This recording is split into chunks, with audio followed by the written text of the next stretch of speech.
भक्ति, भजन और प्रवचन के अद्भुत संगम में डूबने के लिए सब्सक्राइब करें हमारे चैनल को। नाम तेरा प्रभु नाम तेरा, हो गए भव से पार लेकर नाम तेरा, हो गए भव से पार लेकर नाम तेरा, हो गए भव से पार लेकर नाम तेरा। नाम तेरा प्रभु नाम तेरा, नाम तेरा प्रभु नाम तेरा, नाम तेरा प्रभु नाम तेरा, नाम तेरा प्रभु नाम तेरा, नाम तेरा प्रभु नाम तेरा, नाम तेरा प्रभु नाम तेरा। हो गए भव से पार लेकर नाम तेरा, हो गए भव से पार नाम तेरा जी, हो गए भव से पार लेकर नाम तेरा, हो गए भव से पार लेकर नाम तेरा।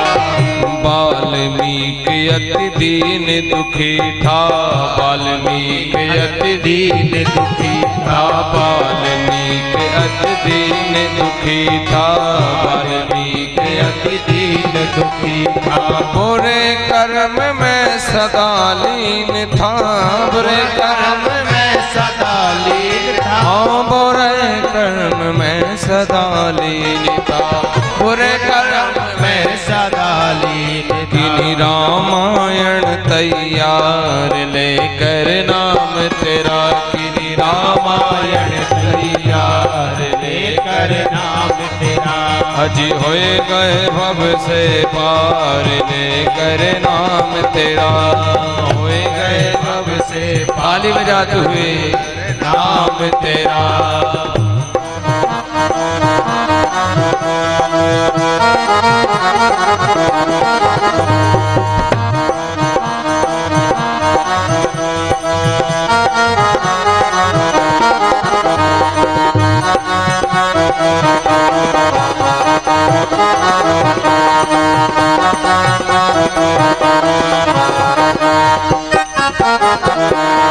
नल नील जाति के बानर थे, नल नील जाति के बानर थे, नल नील जाति के बानर थे, नल नील जाति के बानर। राम नाम लिख दिया शिला पर, राम नाम लिख दिया शिला पर, भैया राम नाम लिख दिया शिला पर, राम नाम लिख दिया। फिर क्या हुआ? अरे होए गई सेना पार लेकर नाम तेरा, होए गई सेना पार लेकर नाम तेरा। हाँ नाम तेरा प्रभु नाम तेरा, नाम तेरा प्रभु नाम तेरा, अरे नाम तेरा प्रभु नाम तेरा, नाम तेरा प्रभु। ताली बजाते हो कहेंगे होए गए, अरे होए गए भव से पार लेकर नाम तेरा, होए गए भव से पार लेकर नाम तेरा।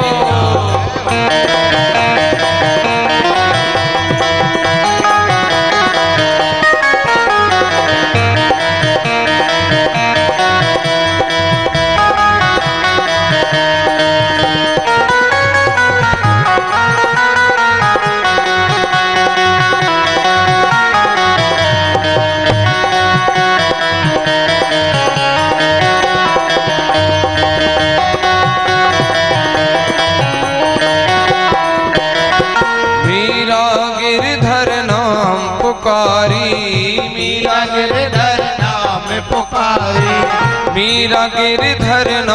पुकारी, मीरा गिरधर नाम पुकारी, मीरा गिरधर नाम पुकारी। विष अमृत कर दिया मुरारी, विष अमृत कर दिया मुरारी, विष अमृत कर दिया मुरारी, विष अमृत कर दिया फिर क्या हुआ? अरे खुल गए सारे काम लेकर नाम तेरा, होए गए भव से पार लेकर नाम तेरा, होए गए भव से पार लेकर नाम तेरा। हाँ नाम तेरा प्रभु नाम तेरा, नाम तेरा प्रभु नाम तेरा, नाम तेरा प्रभु नाम तेरा, नाम तेरा प्रभु ताली बजाते हुए, नाम तेरा प्रभु नाम तेरा, नाम तेरा प्रभु नाम तेरा। अजी होए गए, अरे होए गए, अरे होए गए भव से पार लेकर नाम तेरा, होए गए भव से पार लेकर नाम तेरा, होए गए भव से पार लेकर नाम तेरा, होए गए भव से पार लेकर नाम तेरा, होए गए भव से पार लेकर नाम तेरा, होए गए भव से पार लेकर नाम तेरा। भक्तवत्सल भगवान की जय। राजा परीक्षित ने कहा सुखदेव भगवान से कि प्रभु आप हमको ये बताइए, आप कह रहे हैं कथा के मध्य में कि जो प्राणी जो जो कर्म करते हैं वह किस किस नरक में जाते हैं, थोड़ा आप हमको नरक भी तो श्रवण कराइए। कह रहे 28 नाम के प्रमुख नरक बने, ध्यान से श्रवण करना। अतल वितल सुतल रसातल महातल पाताल, पृथ्वी से 99 योजन नीचे संयमनीपुरी के नीचे ये 28 नाम के प्रमुख नरक बने। पहला नरक है ताम्रश नरक, दूसरा है अंध ताम्रश नरक, तीसरा है रौरव, चौथा है महारौरव, कुंभिपाक, कालशूत्र, असीपन, शूकर्म। राजा परीक्षित ने कहा कि जो आप हमको नाम सुना रहे हैं, आप ये बताइए कौन प्राणी कौन कौन से कर्म करता है और कर्म करने के बाद वह इन नरकों में जाता है। कह रहे हैं पहला है ताम्रश नरक। जो प्राणी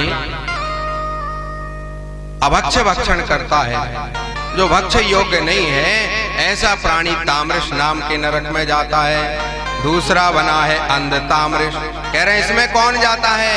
कह रहे अंध ताम्रश नाम के नरक में वह प्राणी जाता है जिसने बड़े से बड़े अपराध किए हुए, पर पुरुष और पर स्त्रीगामी जो पुरुष होते हैं वह अंध ताम्रश नाम के नरक में जाते हैं।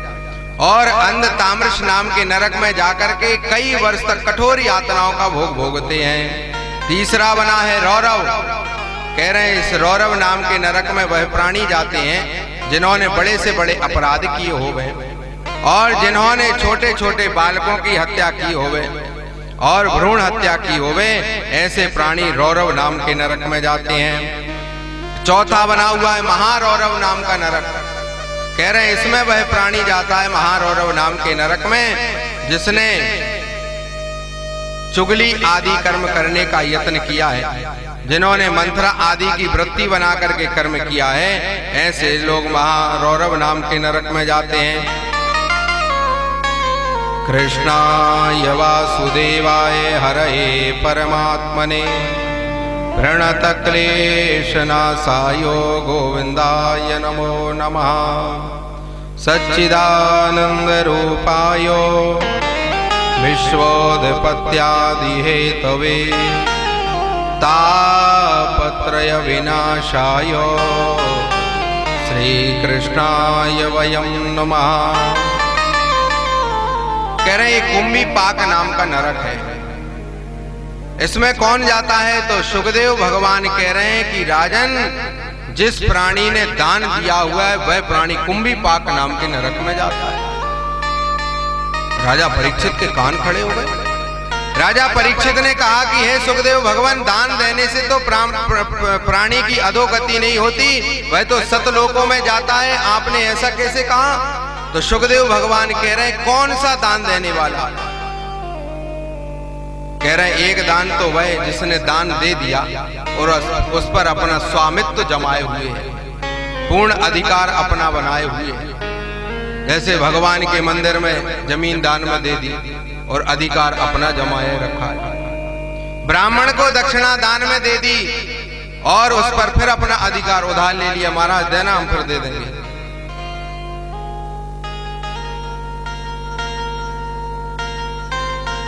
षष्ठीवत् सहस्त्राणि विष्ठायाम जायते कृमि।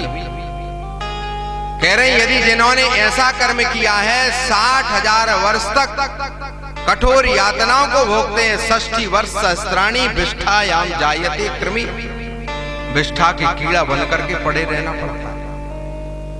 हाँ, शास्त्री जी कह रहे हैं स्वदत्ताम परदत्ताम। ब्राह्मण की वृत्ति का जिसने हरण कर लिया है, जिसने भगवान की संपत्ति का हरण कर लिया है, कह रहे ऐसे लोग 60,000 वर्ष तक विष्ठा के कीड़ा बन करके और पड़े रहते हैं, और जब उनका यहाँ पर जन्म होता है तो कीड़ा मकोड़े नाली में बल पड़े। इसलिए जो भी भगवान को दान में दे दिया है उस पर अब आपका कोई अधिकार नहीं। ब्राह्मण को आपने दक्षिणा दान में दे दी और फिर ढोल बजा बजा करके पीट करके बताया, अरे हमने कथा कराई थी, इतना दान में दिया, पंडित को इतना दान में दिया, ये किया वो किया। 60,000 वर्ष तक के लिए तैयार। किसका प्रचार करना चाहिए?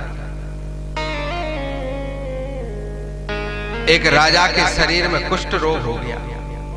सारे शरीर में जब गलित कुष्ठ हो गया, बड़े बड़े वैद्यों से उपचार कराया, औषधियों का लेपन किया। बड़े ध्यान से सुनना, ये कथा क्या संदेश दे रही है। जब सारे शरीर में औषधियों का लेपन कराया लेकिन राजा का रोग समाप्त नहीं हुआ। कई वर्ष हो गए उस कष्ट को सहन करते करते। एक दिन राजा ने मंत्रियों से कहा, मंत्रियों मेरा रोग समाप्त नहीं हो रहा, मैं क्या करूं? आत्महत्या कर लूं क्या? मंत्रियों ने कहा, नहीं राजन, आप बड़े बड़े उपचार कर चुके, औषधियां भी आप लगवा चुके, ऐसा करो महात्माओं के पास में कोई युक्ति होती, चलो महात्मा से पूछते। गंगा की तट की ओर पहुंचे, एक वृक्ष के नीचे महात्मा कुटिया बनाए बैठे। राजा ने कहा कि मैं इस राज्य का राजा हूं। महात्मा ने कहा, बताओ क्या बात है? राजा ने कहा, मैं सारे उपाय कर चुका हूं, मेरे शरीर में जो गलित कुष्ठ है इससे मुझे बड़ा कष्ट हो रहा है, आप कोई उपाय करिए। महात्मा ने नेत्र बंद किया, राजा से कहा नेत्र बंद करके देखो। जब राजा ने नेत्र बंद करके देखा, महात्मा ने पूछा क्या दिखाई दे रहा है? कहा कि तुम्हारे, राजा ने कहा कि 2 पर्वत दिखाई दे रहे हैं, एक तो चांदी का पर्वत दिखाई दे रहा है और एक मैले का पर्वत दिखाई दे रहा है। राजा ने पूछा ये क्या है? तो महात्मा ने कहा जो 2 पर्वत दिखाई दे रहे हैं, एक चांदी का पर्वत दिखाई दे रहा है और एक मैले का पर्वत दिखाई दे रहा है। तो जो चांदी का पर्वत है ये तो तुम्हारे पूर्व जन्म के पुण्य कर्म है जिस कारण से तुम राजा बने, और जो मैले का पर्वत दिखाई दे रहा है ये तुम्हारे पूर्व जन्म के पाप जिस कारण से तुम्हारे शरीर में कुष्ठ रोग हो गया। कोई उपाय बताइए। महात्मा ने कहा कि यदि तुम्हारे मिथ्या प्रचार हो जावे, झूठ प्रचार, जो कर्म तुमने किया नहीं और सारे प्रजा में बात फैल जावे कि राजा ने ऐसा कुकर्म किया। राजा ने कहा ठीक है, अब हम मंत्रियों से सलाह करेंगे। राजा एक दिन बैठे थे, राज्य सिंहासन पर बड़ा कष्ट था, भाभी खड़ी हुई थी। भाभी से प्रणाम करते हुए कहा कि भाभी माँ, आज रात्रि के समय में आपके कक्ष में शयन कर लूं? भाभी ने कहा कि शहर कक्ष में शयन क्या, आप तो मेरी गोद में भी शयन कर सकते हो। रात्रि में शयन किया। जब ब्रह्म मुहूर्त हुआ तो भाभी निकल करके जब जाने लगी तो राजा ने कहा नहीं रुको अभी थोड़ा। क्यों? कहा थोड़ा नौकर चाकर आ जाने दो, मंत्रियों को आ जाने दो। जब सारे नौकर चाकर जब महल के आ गए, आगे आगे राजा निकले, पीछे पीछे भाभी निकली। जैसे ये दृश्य को देखा, हवा की तरह सारे प्रजा में बात फैल गई कि राजवंश भ्रष्ट हो गया। देखा 1 महीने में राजा का सारा कुष्ठ रोग समाप्त हो गया, मात्र अंगुष्ठ में छोटा सा धब्बा बचा। राजा पहुंचे महात्मा के पास में, महात्मा से कहा कि हे महात्मन, मेरा सारा गलित कुष्ठ रोग समाप्त हो गया, मात्र थोड़ा सा बचा है। महात्मा ने ध्यान लगा करके देखा, कहा कि तुम्हारे राज्य में एक ब्राह्मण है, वृद्ध ब्राह्मण है, वह तुम्हारी निंदा नहीं कर रही, यदि वही भी कर देवे तो तुम्हारा ये रोग समाप्त हो जाएगा।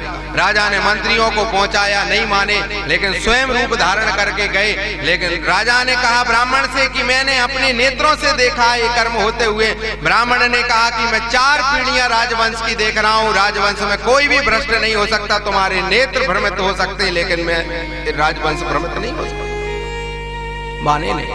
राजा आए, आकर के महात्मा से कहा कि वह ब्राह्मण तो मानने के लिए तैयार ही नहीं है। तो महात्मा ने कहा चलो कोई बात नहीं, अब मैं उपचार के द्वारा इसको ठीक करूंगा। राजा ने कहा नेत्र बंद करके देखो। राजा ने जब नेत्र बंद करके देखा तो जो मेले का पर्वत था उसमें धू धू करके सारे पर्वत में आग लग करके समा। राजा ने पूछा ये क्या हुआ?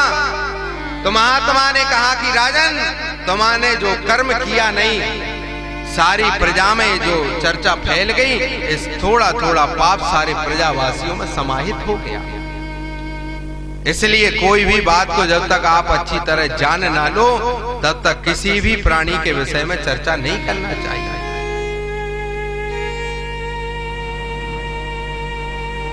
तो राजा परीक्षित एक कथा सुन रहे हैं, सुखदेव भगवान इस कथा को सुना रहे हैं। तो सुखदेव भगवान ने कहा भैया, कुंभी पाक नाम के नरक में वह प्राणी जाता है जिसने भगवान की संपत्ति और ब्राह्मण की संपत्ति पर अपना अधिकार जमाया है।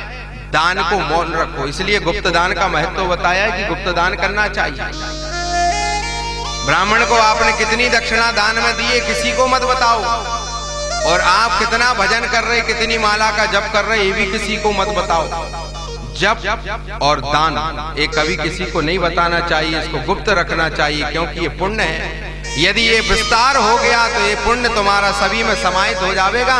पाप को जागृत करो, इसलिए वेद भगवान कह रहे हैं कि भैया तप करना चाहिए, तप से पुण्य होता है। दान करना चाहिए, दान से भी पुण्य होता है, लेकिन दान करके और उस पर अपना स्वामित्व नहीं जमाना चाहिए, ना अपना अधिकार जमाना चाहिए। जो प्राणी इस प्रकार का कर्म करते हैं वह कुंभी पाक नाम के नरक में जाते हैं। अब मंदिर में दान दे दिया भूमि का और हल खुद जोत रहे हैं, स्वयं चला रहे हैं, ये क्या है?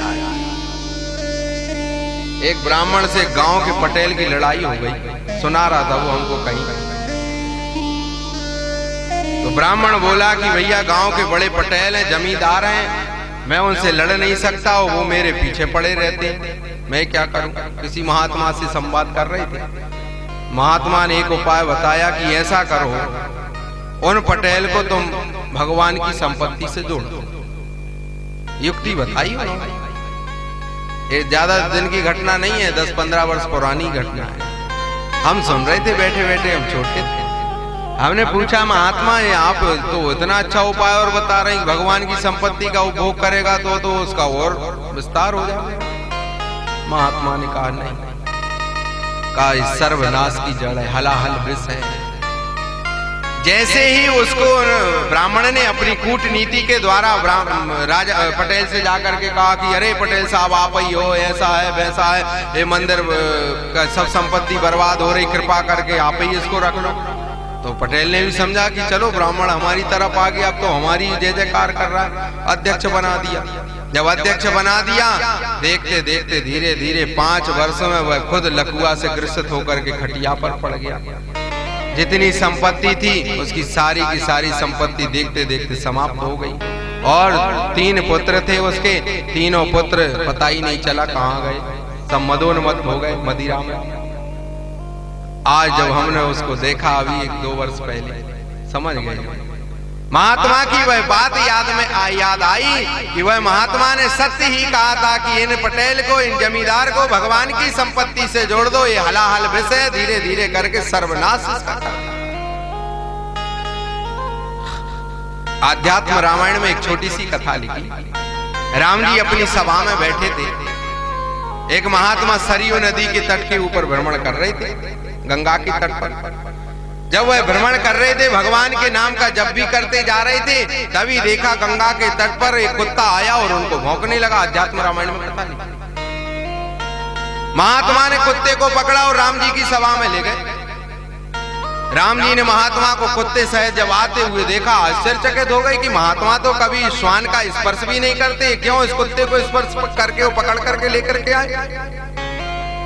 श्री राम जी ने हाथ जोड़ करके कहा, महात्मा बताइए कोई आज्ञा हो, आपको मेरे राज्य में कोई कष्ट है कि नहीं? कहा कोई कष्ट नहीं, आप इस श्वान को क्यों साथ में लिए हुए?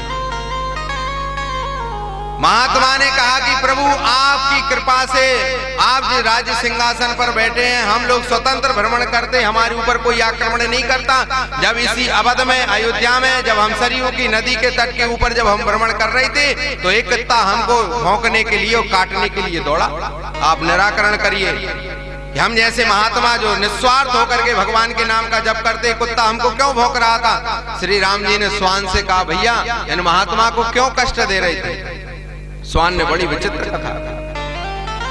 स्वान ने कहा, भगवान श्री राम जी से कहा, प्रभु मैं इनको भौंक नहीं रहा था, न काटने के लिए दौड़ रहा था, मैं तो इनसे ये कहना चाह रहा था कि तुम जिस मठ के महंत बने हुए तुम अभी बैठे हो, उस मठ का महंत मैं पहले बना हुआ बैठा था, मेरी दुर्दशा देख लो, मैं कुत्ते की योनि में पड़ा। मैं इनको ये बताना चाह रहा था कि भगवान की संपत्ति का उपभोग मत करना।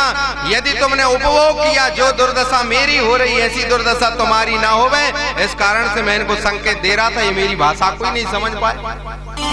महात्मा ने हाथ जोड़े, आध्यात्म रामायण में कथा लिखी, चरणों में गिर गए भगवान। श्री राम जी से कहा, प्रभु भगवान की संपत्ति का उपभोग करने का इतना बड़ा अपराध।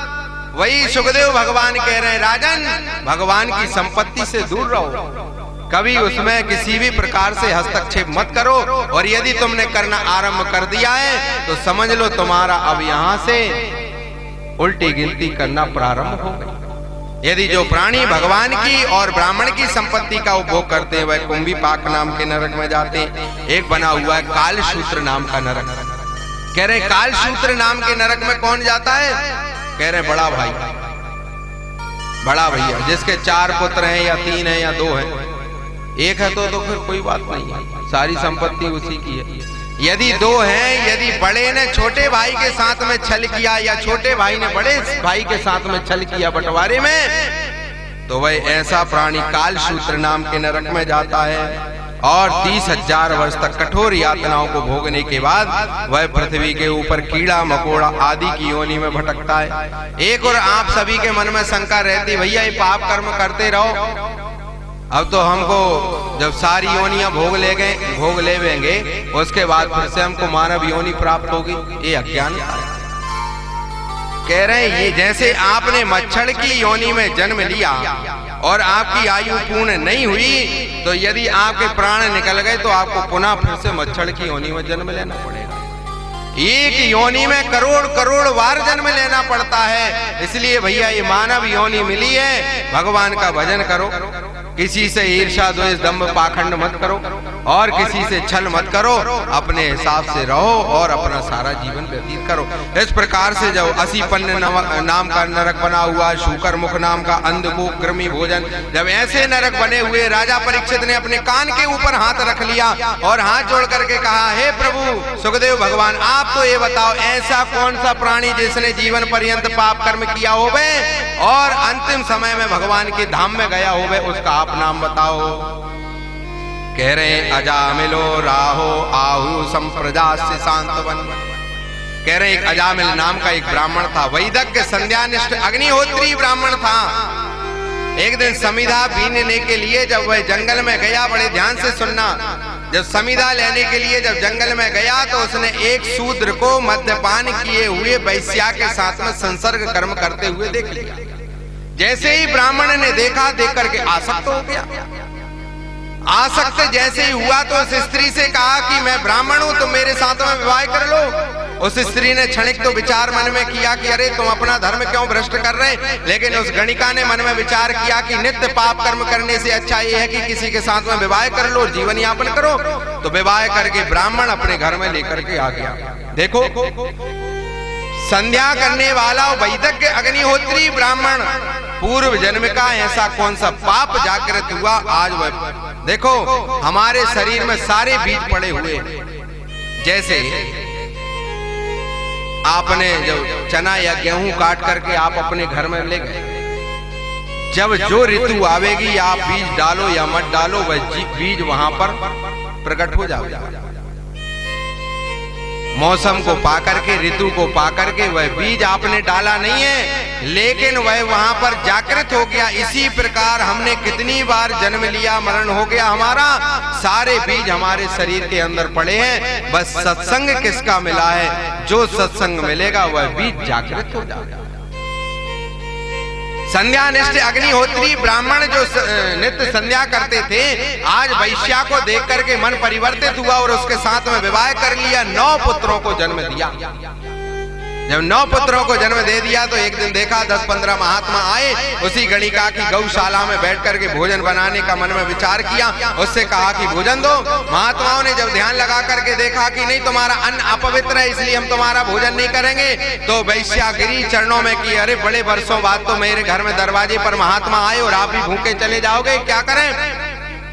तो वैश्या ने कहा कि ठीक है, चिंता मत करो, मैं ग्राम से स्वच्छ अन्न को ला करके मैं आपको देती हूँ। स्वच्छ को अन्न को ला करके दिया, बड़ी सुंदर व्यवस्था की, सेवा की, सत्कार किया। ब्राह्मणों ने भोजन किया। भोजन करने के बाद महात्मा बड़े प्रसन्न हो गए। महात्माओं ने कहा मांगो, क्या मांगना चाहती हो, तुम्हारी सेवा से, निष्ठा से हम बड़े प्रसन्न हैं। गणिका ने हाथ जोड़ करके कहा कि हे महात्माओं, मैंने जीवन पर्यंत पाप कर्म ही पाप कर्म किए, मेरा जो होना है सो हो जावे, लेकिन इन पति देव की अधोगति ना होवे, भगवान के धाम में पहुंच जावे, इतनी कृपा आप करना। महात्माओं ने आशीर्वाद दिया कि देवी तुम्हारे 9 पुत्रों का जन्म हो गया है और अभी भी तुम्हारे 10वां गर्भ तुम्हारे पेट के अंदर पल रहा है, इसका जन्म होवे मात्र इसका नाम तुम नारायण रख लेना, इससे तुम्हारा उद्धार हो जाएगा। जब इस पुत्र का जन्म हुआ, उस देवी ने नाम नारायण रखा। वह ब्राह्मण, अजामिल नाम का ब्राह्मण, उस पुत्र से इतना प्रेम करे, इतना प्रेम करे, कोई भी कार्य होवे पुत्र को चिल्लावे, नारायण नारायण, सुनो, ये कार्य करो, वो कार्य करो। छोटे पुत्र से अत्यधिक प्रेम होने के कारण बार बार उसको पुकारता था। जब समय व्यतीत होता गया, एक दिन सैया के ऊपर पड़ा था, एक दिन यमराज के दूत आए, हाथ में काला दंड लिए हुए थे, काला काला रूप दिखाई दे रहा था। अजामिल नाम का ब्राह्मण सैया के ऊपर पड़ा था। जैसे ही काले काले पुरुषों को आते हुए देखा, बड़ी भयंकर उनकी आकृति थी, डर गया। डर जाने के कारण अपने पुत्र को पुकारा, नारायण सुनो। अपने पुत्र नारायण ने तो नहीं सुना, भगवान ने जैसे सुना, पार्षद दौड़े दौड़े चले आए। जैसे ही पार्षद आए, आकर के उन काले काले पुरुषों को धक्का दिया, क्यों तुम यहाँ क्या कर रहे हो? उन यमदूतों ने कहा पहले तुम अपना परिचय दीजिए, तुम कौन हो? उन्होंने कहा कि हम तो भगवान नारायण के पार्षद हैं और इसको हम लेने के लिए आए। यमदूतों ने कहा कि अरे तुम होगे किसी के नारायण के, लेकिन ये तो अपने पुत्र नारायण को चिल्ला रहा था। पार्षदों ने कहा ये बताओ 10-20 वर्ष पहले यदि इसने अपने पुत्र का नाम नारायण रख लिया तो उससे होता क्या है? जब से सृष्टि बनी तब से हमारे स्वामी का नाम नारायण है, ये हमारे स्वामी को पुकार रहा था। यमदूतों ने कहा नहीं, इसने जीवन पर्यंत पाप कर्म किया, ब्राह्मण के घर में जन्म लेकर के कुकर्म किया, इसलिए भयंकर घोर नरक यातनाओं को भोगेंगे, आपके स्वामी के पास में नहीं जाएंगे। पार्षदों ने क्रोध में आकर के धक्का दिया। यमदूत वहां से डर करके आ गए यमपुरी में, वो पार्षद भी चले गए। अजामिल नाम का ब्राह्मण ये सारा संवाद अपने कान से सुन रहा था, खटिया पर पड़ा। यमदूतों ने जाकर के यमराज के सामने कालदंड फेंक दिया। यमराज ने पूछा क्यों भैया? यमदूतों ने कहा आज से हमने आपकी नौकरी करना ही छोड़ दी। क्यों?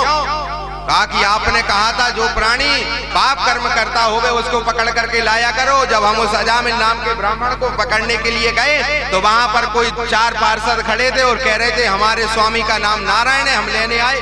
जैसे ही नारायण मुख से नाम निकला, यमराज ने आकर के तुरंत यमदूतों के मुख के ऊपर हाथ रखा और यमपुरी से बाहर लेकर के आए। यमदूतों ने कहा कि आपने हमारे मुख के ऊपर हाथ क्यों रखा? तो यमराज ने कहा जो नाम तुमने अभी अभी लिया और कहीं 2-4 बार तुम यमपुरी के अंदर ले लेते तो नरक में जितने जीवात्मा नरक यातनाओं को भोग रहे सारे के सारे भगवान के धाम में चले जाते, इसलिए मैंने तुम्हारे मुख के ऊपर हाथ रखा। ये इतना पावन नाम है। यमदूतों ने कहा कि ये बताओ किसको पकड़ करके लावे हो, किसको ना लावे? कह रहे जीवान भक्ति गुण नाम अधियम, जिसने कभी अपनी जीवा से भगवान के नाम का उच्चारण ना किया होवे, जिसने कभी अपना मस्तिष्क भगवान के चरणों में ना झुकाया होवे, ऐसे प्राणी को पकड़ करके लाया करो। और जिसने कभी भी भगवान के नाम का जप नहीं किया, प्रणाम नहीं किया, ऐसे प्राणी को काल दंड में बांध करके लाया कर। जिन हरि कथा सुनी नहीं पाना,